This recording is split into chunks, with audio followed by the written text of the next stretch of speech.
მოლდოვამ მიიღო შესაძლებლობა გაზარდოს ევროკავშირიდან ელექტროენერგიის იმპორტის კვოტა შესაძლო დეფიციტის ფონზე, რომელიც შეიძლება წარმოიქმნას დნესტრის პირედში.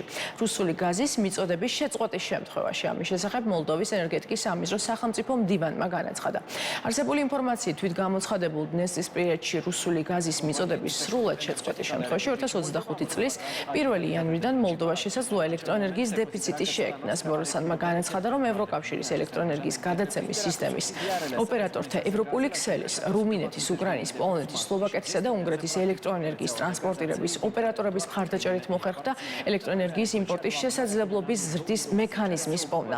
გადაწყვეტილების თანახმად გამოყენებული იქნება მოლდოვისა და უკრაინის ერთობლივი კვოტის გამოუყენებელი სიმძლავრეები ევროკავშირიდან ელექტროენერგიის იმპორტზე, ასევე მოლდოვასა და რუმინეთს შორის 110 კილოვატის ძაბვის ელექტროგადამცემი ხაზები.